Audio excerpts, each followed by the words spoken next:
Hello friends, ನಮ್ಮ ಅಡುಗೆ ನಿಮ್ಮ ರುಚಿಗೆ ಸ್ವಾಗತ. ನಮ್ಮ ಚಾನೆಲ್ನ ಸಬ್ಸ್ಕ್ರೈಬ್ ಮಾಡ್ಕೊಳ್ಳಿ, ಹಾಗೆ ಪಕ್ಕದಲ್ಲಿರುವ ಬೆಲ್ ಐಕನ್ನ ಪ್ರೆಸ್ ಮಾಡಿ. ಇದರಿಂದ ಹೊಸ ವಿಡಿಯೋ ಹಾಕಿದ ತಕ್ಷಣ ನಿಮಗೆ ಗೊತ್ತಾಗುತ್ತೆ. ಎಲ್ಲರಿಗೂ ನಮಸ್ತೆ. ನಮ್ಮ ಅಡುಗೆ ನಿಮ್ಮ ರುಚಿಗೆ ಸ್ವಾಗತ.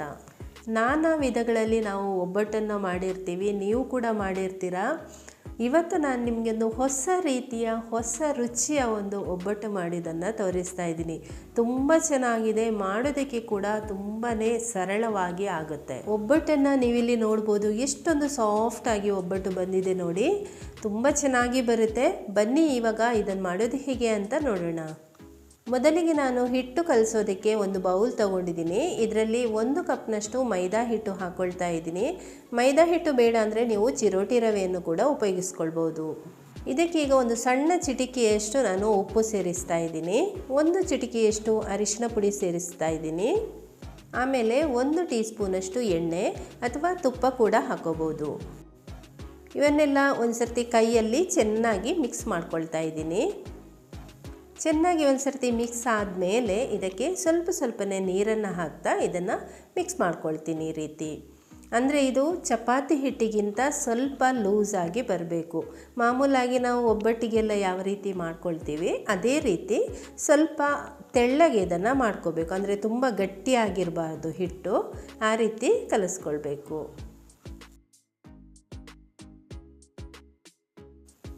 ಈಗ ನೋಡಿ, ಇದನ್ನು ಈ ಹದಕ್ಕೆ ನಾನು ಮಾಡ್ಕೊಂಡಿದ್ದೀನಿ. ಈಗ ಇದಕ್ಕೆ ನಾವು 1 ಸ್ಪೂನಷ್ಟು ಎಣ್ಣೆ ಅಥವಾ ತುಪ್ಪ ಮೇಲ್ಗಡೆ ಯಾವುದಾದ್ರೂ ಆಗ್ಬೋದು, ಅದನ್ನು ಹಾಕಿಬಿಟ್ಟು ಮುಚ್ಚಳ ಮುಚ್ಚಿ ಸ್ವಲ್ಪ ಹೊತ್ತು ಹಾಗೆಯೇ ಬಿಡಬೇಕು. 1 ಗಂಟೆ 2 ಗಂಟೆ ಎಷ್ಟು ಹೊತ್ತಾದರೂ ಬಿಡ್ಬೋದು. ಎಷ್ಟು ಜಾಸ್ತಿ ಹೊತ್ತು ನೆನೆಯುತ್ತೆ ಅಷ್ಟು ಚೆನ್ನಾಗಿ ನಿಮಗೆ ಒಬ್ಬಟ್ಟು ಬರುತ್ತೆ. ಹೊಸ ರೀತಿಯ ಒಬ್ಬಟ್ಟು ಅಂತ ಹೇಳಿದ್ನಲ್ವಾ, ನಾನಿವತ್ತು ಹಿತ್ಕವರೆಯಿಂದ ಒಬ್ಬಟ್ಟು ಮಾಡ್ತಾ ಇರೋದು. 1 ಕಪ್ನಷ್ಟು ಹಿತ್ಕವರೆ ಇಲ್ಲಿ ತಗೊಂಡಿದ್ದೀನಿ. ಅಂದರೆ ಅವರೆಕಾಳಿನ ಸಿಪ್ಪೆಯೆಲ್ಲ ಬಿಡಿಸ್ಬಿಟ್ಟು ಅದನ್ನು ರಾತ್ರಿ ಇಡೀ ನೀರಿನಲ್ಲಿ ನೆನೆಸಿ ಬೆಳಿಗ್ಗೆ ಆ ಅವರೆಕಾಳಿನ ಸಿಪ್ಪೆ ತೆಗೆದ್ರೆ ಈ ಥರ ನಮಗೆ ಸಿಗುತ್ತೆ. ಇದು ಹಿತ್ಕವರೆ, ಹಿತ್ಕಿದ ಅವರೆ ಅಂತ ಹೇಳ್ತಾರೆ. ಇದರಿಂದ ಸಾರು ಪಲ್ಯ ತುಂಬ ರುಚಿಯಾಗಿ ಬರುತ್ತೆ. ಸಾರಿನ ರೆಸಿಪಿ ಕೂಡ ನಾನು ಹಾಕಿದ್ದೀನಿ, ಅದನ್ನು ನೋಡಲಿಲ್ಲ ಅಂದರೆ ನೀವೊಂದು ಸರ್ತಿ ಚೆಕ್ ಮಾಡಿ. ಈಗ ಒಂದು ಪಾತ್ರೆಯಲ್ಲಿ ಸ್ವಲ್ಪ ನಾನು ನೀರಿಟ್ಟಿದ್ದೀನಿ, ಅದು ಚೆನ್ನಾಗಿ ಕುದೀತಾ ಇದೆ. ಈ ಒಂದು ಅವರೆಕಾಳನ್ನು ಇದಕ್ಕೆ ಸೇರಿಸ್ತಾ ಇದ್ದೀನಿ. ಇದು ಚೆನ್ನಾಗಿ ಕುದಿ ಬಂದು 10 ನಿಮಿಷ ಇದರಲ್ಲಿ ಬೇಯಬೇಕು. ಕರೆಕ್ಟಾಗಿ ನಾನು ಇದನ್ನು 10 ನಿಮಿಷ ಬೇಯಿಸ್ಕೊಂಡಿದ್ದೀನಿ. ಅವರೆಕಾಳು ಕೂಡ ಚೆನ್ನಾಗಿ ಬೆಂದಿದೆ. ಗ್ಯಾಸ್ ಆಫ್ ಮಾಡ್ತಾ ಇದ್ದೀನಿ. ಇದರಲ್ಲಿರುವ ನೀರನ್ನೆಲ್ಲ ನಾವೀಗ ಸೋಸ್ಕೊಳ್ಬೇಕು. ಒಂದು ಪಾತ್ರೆಗೆ ಇದನ್ನು ಚೆನ್ನಾಗಿ ನೀರು ಸ್ವಲ್ಪನೂ ಇರದ ಹಾಗೆ ಸೋಸ್ಕೊಳ್ತಾ ಇದ್ದೀನಿ. ಈಗ ವಾಪಸ್ ಅದೇ ಪಾತ್ರೆಗೆ ಬೆಂದಿರುವಂತಹ ಅವರೆಕಾಳನ್ನು ಹಾಕ್ತಾ ಇದ್ದೀನಿ. ಈ ನೀರನ್ನು ನೀವು ಚೆಲ್ಲಬೇಡಿ, ಸಾರು ಸಾಂಬಾರಿಗೆ ಹಾಕ್ಕೋಬೋದು. ಈಗ ಕಾಳು 1 ಕಪ್ ಆದರೆ ಅರ್ಧ ಕಪ್ನಷ್ಟು ಬೆಲ್ಲ ಇದಕ್ಕೆ ಹಾಕೋಬೇಕು. ಹಾಗೆಯೇ ಇದರಲ್ಲಿ 3 ಟೇಬಲ್ ಸ್ಪೂನಷ್ಟು ತೆಂಗಿನ ತುರಿಯನ್ನು ಹಾಕ್ಕೊಳ್ತಾ ಇದ್ದೀನಿ. ಈಗ ಇದರಲ್ಲಿ ಇದು ಚೆನ್ನಾಗಿ ಕುದಿ ಬರಬೇಕು, ಬೆಲ್ಲ ಎಲ್ಲ ಚೆನ್ನಾಗಿ ಕರಗಬೇಕು, ನೀರಿನ ಅಂಶ ಇರಬಾರ್ದು. ಕುದಿ ಬಂದ ಮೇಲೆ ಇದು ಸ್ವಲ್ಪ ಗಟ್ಟಿ ಆಗಬೇಕು. ಬೆಲ್ಲ ಎಲ್ಲ ಕರಗುವಾಗ ಒಂದು ಸರ್ತಿ ಇದು ನೀರಾಗುತ್ತೆ, ಆಮೇಲೆ ವಾಪಸ್ ಗಟ್ಟಿ ಆಗ್ತಾ ಬರುತ್ತೆ. ಈಗ ಇದು ಚೆನ್ನಾಗಿ ಕುದಿ ಬರ್ತಾ ಇದೆ ನೋಡಿ, ಬೆಲ್ಲ ಎಲ್ಲ ಕರಗಿದೆ. ಈಗ ಚೆನ್ನಾಗಿ ಕುದಿ ಬಂದು ಪಾಕ ಸ್ವಲ್ಪ ಗಟ್ಟಿಯಾಗಿದೆ. ಸ್ವಲ್ಪ ಪಸೆ ಇರುತ್ತಲ್ವ ನೀರು, ಅಷ್ಟು ಇರಬೇಕು. ನಮಗೆ ಅದು ಗ್ರೈಂಡ್ ಮಾಡೋದಕ್ಕೆ ಈಸಿ ಆಗುತ್ತೆ. ಮತ್ತು ತಣ್ಣಗಾದ್ಮೇಲೆ ಕೂಡ ಇದು ಸ್ವಲ್ಪ ಗಟ್ಟಿ ಆಗುತ್ತೆ. ಗ್ಯಾಸ್ ಆಫ್ ಮಾಡ್ತಾ ಇದ್ದೀನಿ. ತಣ್ಣಗಾದ್ಮೇಲೆ ನಾವಿದನ್ನು ಗ್ರೈಂಡ್ ಮಾಡ್ಕೊಳ್ಳೋಣ. ಈಗ ಇದು ತಣ್ಣಗಾಗಿದೆ. ಸಣ್ಣ ಮಿಕ್ಸಿ ಜಾರಲ್ಲಿ ಹಾಕ್ತಾ ಇದ್ದೀನಿ.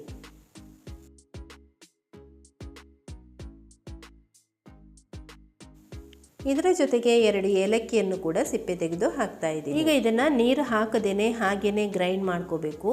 ನಿಮ್ಮ ಮಿಕ್ಸಿಯಲ್ಲಿ ಪಲ್ಸ್ ಮೋಡಿದ್ರೆ ಅದರಲ್ಲಿ ಮಾಡಿದರೆ ಇನ್ನೂ ಕೂಡ ಚೆನ್ನಾಗಿ ಬರುತ್ತೆ. ಈಗ ನಾನು ಇದನ್ನು ಗ್ರೈಂಡ್ ಮಾಡ್ಕೊಂಡಾಗಿದೆ, ನಿಮಗೆ ತೋರಿಸ್ತಾ ಇದ್ದೀನಿ ಯಾವ ಹದದಲ್ಲಿದೆ ಅಂತ.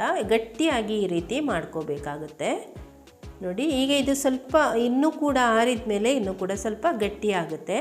ಈಗ ಇದನ್ನು ನಾನೊಂದು ಪ್ಲೇಟಿಗೆ ಹಾಕ್ಕೊಳ್ತಾ ಇದ್ದೀನಿ. ಕೈಗೆ ಸ್ವಲ್ಪ ಎಣ್ಣೆ ಸವರ್ಕೊಂಡು ಇದರಲ್ಲಿ ಸಣ್ಣ ಉಂಡೆಗಳನ್ನು ಮಾಡ್ಕೊಳ್ತಾ ಇದ್ದೀನಿ. ಅಂದರೆ ನಿಮಗೆ ಒಬ್ಬಟ್ಟು ಯಾವ ಒಂದು ಸೈಜಲ್ಲಿ ಬೇಕು ಆ ಸೈಜ್ಗೆ ಉಂಡೆಗಳನ್ನು ನೀವು ಮಾಡ್ಕೊಳ್ಬೋದು. ಚೆನ್ನಾಗಿ ಈ ರೀತಿ ಉಂಡೆ ಮಾಡಲಿಕ್ಕೆ ಬರುತ್ತೆ ನೋಡಿ. ಇದನ್ನು ನಾವು ಹೂರಣ ಅಂತ ಹೇಳ್ತೀವಿ. ಇದರಲ್ಲಿ 5 ಉಂಡೆಗಳು ಆಗಿದೆ. ಬನ್ನಿ ಈಗ ಹಿಟ್ಟು ಕಲಸಿರೋದು ಹೇಗಾಗಿದೆ ನೋಡೋಣ. ನಾನಿಲ್ಲಿ ಹಿಟ್ಟು ಕಲಸಿದ ಮೇಲೆ ಸುಮಾರು 1 ಗಂಟೆ ಆಗಿದೆ. ಇದನ್ನು ಇಟ್ಟು ನೋಡಿ ಈ ರೀತಿ ಸಾಫ್ಟ್ ಆಗಿದೆ. ಇದನ್ನು ಒಂದು ಸರ್ತಿ ಈಗ ಚೆನ್ನಾಗಿ ಮಿಕ್ಸ್ ಮಾಡ್ಕೊಳ್ತಾ ಇದ್ದೀನಿ. ಚೆನ್ನಾಗಿ ಒಂದು ಸರ್ತಿ ಮಿಕ್ಸ್ ಮಾಡ್ಕೊಂಡಾದಮೇಲೆ ಇದರಿಂದ ಕೂಡ ಸಣ್ಣ ಸಣ್ಣ ಉಂಡೆಗಳನ್ನು ಮಾಡ್ಕೊಳ್ಬೇಕು. ನಮಗೆ 5 ಹೂರಣದ ಉಂಡೆ ಇದೆ ಆದರೆ ಇದರಲ್ಲಿ ಕೂಡ ಒಂದು 5 ಉಂಡೆನಾದರೂ ಆಗಬೇಕು. ಆದರೆ ಜಾಸ್ತಿನೇ ಆಗ್ಬೋದು ಅನಿಸುತ್ತೆ. ಇದೇ ಥರ ಎಲ್ಲ ಉಂಡೆಗಳನ್ನು ನಾನು ಮಾಡಿಟ್ಕೊಳ್ತಾ ಇದ್ದೀನಿ. ಉಂಡೆ ಮಾಡುವಾಗ ನೋಡಿ, ಹೂರಣದ ಉಂಡೆ ದೊಡ್ಡದಿರಬೇಕು, ಕಣಕದ ಉಂಡೆ ಸ್ವಲ್ಪ ಚಿಕ್ಕದಿರಬೇಕು. ಈಗ ಒಬ್ಬಟ್ಟು ಲಟ್ಟಿಸೋದನ್ನು ತೋರಿಸ್ತೀನಿ. ಸ್ವಲ್ಪ ಇಲ್ಲಿ ಮೈದಾ ಹಿಟ್ಟು ಹಾಕ್ಕೊಳ್ತಾ ಇದ್ದೀನಿ. ಒಂದು ಕಣಕದ ಉಂಡೆನ ಈ ರೀತಿ ಸ್ವಲ್ಪ ಅಗಲ ಮಾಡ್ಕೊಳ್ಳಿ. ಕೈಯಲ್ಲಿ ಕೂಡ ಮಾಡ್ಕೊಳ್ಬೋದು ಅಥವಾ ಈ ರೀತಿ ಲಟ್ಟಿಸಿ ಕೂಡ ಮಾಡ್ಕೊಳ್ಬೋದು. ಆಮೇಲೆ ನೋಡಿ, ಮಧ್ಯಕ್ಕೆ ಈ ರೀತಿ ಒಂದು ಹೂರಣದ ಉಂಡೆಯನ್ನಿಟ್ಟು ಈ ಥರ ಮಾಡ್ಕೋಬೇಕು. ಈ ಥರ ಮಾಡ್ತಾ ಇದ್ದೀನಿ ನಾನು. ನೀವು ಕೂಡ ಇದೇ ರೀತಿ ಮಾಡ್ಕೊಳ್ಳಿ. ಈ ಥರ ಫೋಲ್ಡ್ ಮಾಡಿದ ಮೇಲೆ ಮೇಲ್ಗಡೆ ಜಾಸ್ತಿ ಹಿಟ್ಟು ಬಂದರೆ ಅದನ್ನು ಕಟ್ ಮಾಡಿ ತೆಗಿಬೇಕು. ಒಬ್ಬಟ್ಟನ್ನು ಇನ್ನೊಂದು ರೀತಿ ಕೂಡ ಮಾಡ್ತೀವಲ್ವ, ಎಣ್ಣೆ ಅಥವಾ ತುಪ್ಪ ಹಚ್ಚಿಬಿಟ್ಟು ಅದನ್ನು ಹಾಳೆಯಲ್ಲಿ ಹಾಕಿಬಿಟ್ಟು ಆ ರೀತಿ ಕೂಡ ಮಾಡ್ಕೋಬೋದು ನೀವು. ನಾನು ಜಾಸ್ತಿ ನಮ್ಮನೆಯಲ್ಲಿ ಜಾಸ್ತಿ ಇದೇ ಇಷ್ಟ ಆಗಿರೋದ್ರಿಂದ ನಾನು ಜಾಸ್ತಿ ಇದೇ ಥರ ಮಾಡ್ತೀನಿ. ಇನ್ನೊಂದರಲ್ಲಿ ನಾವು ಜಾಸ್ತಿ ಅದಕ್ಕೆ ಎಣ್ಣೆ ತುಪ್ಪ ಹಾಕಿಬಿಟ್ಟು ಸ್ಪ್ರೆಡ್ ಮಾಡಬೇಕಾಗುತ್ತೆ. ತುಂಬ ಎಣ್ಣೆ ತುಪ್ಪ ನಮಗೆ ಅಷ್ಟೊಂದು ಇಷ್ಟ ಆಗೋದಿಲ್ಲ. ಅದಕ್ಕೋಸ್ಕರ ನಾನು ಜಾಸ್ತಿ ಇದೇ ಥರ ಮಾಡ್ಕೊಳ್ತೀನಿ. ಈ ಥರ ಲಟ್ಟಿಸಿ ಮಾಡೋದಾದರೂ ತುಂಬ ಚೆನ್ನಾಗಿ ಬರುತ್ತೆ. ಹೇಗೂ ನಾವು ಬೇಯಿಸುವಾಗ ತುಪ್ಪ ಎಲ್ಲ ಹಾಕ್ತೀವಿ. ನಿಮಗೆ ಇನ್ನೊಂದು ವಿಧಾನದಲ್ಲಿ ಬೇಕು ಅಂದರೆ ನೀವು ಆ ರೀತಿ ಕೂಡ ಮಾಡ್ಕೋಬಹುದು. ಇನ್ನೊಂದು ಸರ್ತಿ ನಾನು ನಿಮಗೆ ಈ ರೀತಿ ಹೂರಣ ಇಟ್ಟು ಫೋಲ್ಡ್ ಮಾಡೋದು ಸ್ವಲ್ಪ ಸರಿಯಾಗಿ ತೋರಿಸ್ತಾ ಇದ್ದೀನಿ. ನೋಡಿ, ಈ ಥರ ಫೋಲ್ಡ್ ಮಾಡುವಾಗ ಎಕ್ಸ್ಟ್ರಾ ಇದ್ದರೆ ಅದನ್ನು ಕೈಯಲ್ಲೇ ಕಟ್ ಮಾಡಿ ತೆಗೀರಿ. ಇಲ್ಲಾಂದರೆ ಹಾಗೇ ಫೋಲ್ಡ್ ಮಾಡಿ ಉಂಡೆ ಮಾಡ್ಕೋಬೋದು. ಸ್ವಲ್ಪ ಹಿಟ್ಟಿನಲ್ಲಿ ಇದನ್ನು ಅದ್ಬಿಟ್ಟು ಈ ರೀತಿ ಲಟ್ಟಿಸ್ಕೊಳ್ಬೇಕು. ಜಾಸ್ತಿ ಹಿಟ್ಟು ಹಾಕಬೇಡಿ. ಜಾಸ್ತಿ ಹಿಟ್ಟು ಹಾಕಿದರೆ ನಮಗೆ ಬೇಯಿಸುವಾಗ ತುಂಬ ಜಾಸ್ತಿ ಮೇಲ್ಗಡೆ ಹಿಟ್ಟು ಸಿಗುತ್ತೆ. ಸ್ವಲ್ಪ ಎಷ್ಟು ಲಟ್ಟಿಸೋದಕ್ಕೆ ಬೇಕು ಅಷ್ಟು ಮಾತ್ರ ಹಾಕ್ಕೊಳ್ಳಿ. ಎಷ್ಟು ಈಸಿಯಾಗಿ ಎಷ್ಟು ಚೆನ್ನಾಗಿ ಬಂದಿದೆ ನೋಡಿ, ತೆಳ್ಳಗೆ ಕೂಡ ಬಂದಿದೆ. ಎಲ್ಲವನ್ನು ನಾನು ಈ ರೀತಿ ಮಾಡಿ ಇಟ್ಕೊಂಡಿದ್ದೀನಿ. ಹಾಗೆಯೇ ನಾನು ಇದನ್ನು ದೋಸೆ ಮಾಡುವ ತವಾದಲ್ಲಿ ಮಾಡ್ತಾಯಿದ್ದೀನಿ. ಸ್ವಲ್ಪ ಈ ರೀತಿ ತುಪ್ಪ ಹಚ್ಕೊಂಡು ಈಗ ಒಂದೊಂದಾಗಿ ಬೇಯಿಸ್ತಾ ಇದ್ದೀನಿ. ಮೇಲ್ಗಡೆ ಈ ರೀತಿ ಬೇಕಾದರೆ ಸ್ವಲ್ಪ ತುಪ್ಪ ಹಾಕೋಬಹುದು. ತುಪ್ಪ ಹಾಕದೆ ಕೂಡ ಹಾಗೇ ಬೇಯಿಸ್ಕೊಳ್ಬೋದು, ಚೆನ್ನಾಗೇ ಬರುತ್ತೆ. ಯಾವ ರೀತಿ ಉಬ್ಬಿ ಬರ್ತಾ ಇದೆ ನೋಡಿ, ತುಂಬ ಚೆನ್ನಾಗಿ ಬರುತ್ತೆ. ಈ ಥರ ಉಬ್ಬಿ ಬಂದರೆ ಆಮೇಲೆ ಇದು ಸಾಫ್ಟಾಗಿ ಬರುತ್ತೆ ಒಬ್ಬಟ್ಟು. ಈ ಥರ ಎರಡೂ ಕಡೆಗೆ ತುಪ್ಪ ಹಚ್ಚಿ ಬೇಯಿಸ್ತಾ ಇದ್ದೀನಿ ನಾನು. ಎರಡೂ ಕಡೆ ತಿರುಗಿಸಿ ಹಾಕ್ತಾ ಬೇಯಿಸ್ಕೊಳ್ಳಿ. ಇದೇ ಥರ ಎಲ್ಲವನ್ನು ನಾನು ಮಾಡ್ಕೊಳ್ತಾ ಇದ್ದೀನಿ. ಹೂರಣ ಹೇಗೂ ಬೆಂದಿರುತ್ತಲ್ವ, ಹೊರಭಾಗದಲ್ಲಿರುವ ಲೇಯರ್ ಬೆಂದರೆ ಸಾಕಾಗುತ್ತೆ. ಒಂದು ಸರ್ತಿ ಅವರೆಕಾಳು ಮುಗಿಯೋದ್ರೊಳಗಡೆ ಖಂಡಿತ ಇದನ್ನು ನೀವು ಟ್ರೈ ಮಾಡಿ. ಅಷ್ಟೊಂದು ರುಚಿಯಾಗಿದೆ, ಹಾಗೆಯೇ ತುಂಬಾ ಸಾಫ್ಟಾಗಿ ಬಂದಿದೆ. ಒಂದು ಸರ್ತಿ ನೀವು ಇದನ್ನು ಖಂಡಿತ ಟ್ರೈ ಮಾಡೋದು ಮರಿಬೇಡಿ. ಎಲ್ರಿಗೂ ಮನೆಯಲ್ಲಿ ಇಷ್ಟ ಆಗುತ್ತೆ. ಓಕೆ ಫ್ರೆಂಡ್ಸ್, ಈ ಒಂದು ರೆಸಿಪಿ ನಿಮಗೆ ಇಷ್ಟ ಆಗಿದೆ ಅಂತ ಅಂದ್ಕೊಂಡಿದ್ದೀನಿ.